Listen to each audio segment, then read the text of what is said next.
আপনি কি জানেন প্রাচীন যুগে আধুনিক যন্ত্রপাতি ছাড়াই প্রাচীন স্থাপনাগুলো কিভাবে তৈরি হয়েছিল? চলুন জেনে নেওয়া যাক মফিস টিভির আজকের প্রতিবেদনে। প্রাচীন স্থাপনাগুলো যেমন পিরামিড, মন্দির বা রাজপ্রাসাদ আধুনিক প্রযুক্তি ছাড়াই অবিশ্বাস্য নির্ভুলতা এবং বিশাল আকারে নির্মিত হয়েছিল।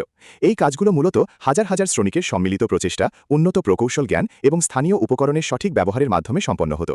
প্রাচীন স্থাপনা নির্মাণের প্রধান দিকগুলো: শ্রম ও ব্যবস্থাপনা। অধিকাংশ বিশাল স্থাপনা যেমন মিশরের পিরামিড হাজার হাজার দক্ষ ও অদক্ষ শ্রমিকের কায়িক পরিশ্রমে তৈরি হতো। দাসপ্রথা বা বাধ্যতামূলক শ্রমের বদলে অনেক ক্ষেত্রে কৃষকরা কাজের মৌসুমে এখানে কাজ করত। উপকরণ: স্থায়িত্ব নিশ্চিত করতে স্থানীয় উপকরণ যেমন পাথর, চুনাপাথর, গ্রানাইট, পোড়ামাটির ইট, কাঠ এবং মাটি ব্যবহার করা হতো। নির্মাণ প্রযুক্তি: র্যাম্প বা ঢালুপথ। পাথর বা ভারী বস্তু ওপরে তোলার জন্য মাটির দীর্ঘ র্যাম্প বা ঢালুপথ তৈরি করা হতো। লিভার ও দড়ি। ভারী পাথর সরাতে দড়ি, কাঠের লিভার এবং রোলারের ব্যবহার করা হতো। পরিমাপ: সূর্য এবং তারার অবস্থান দেখে দিক নির্ণয় করে অত্যন্ত নিখুঁতভাবে স্থাপনার পরিকল্পনা করা হতো।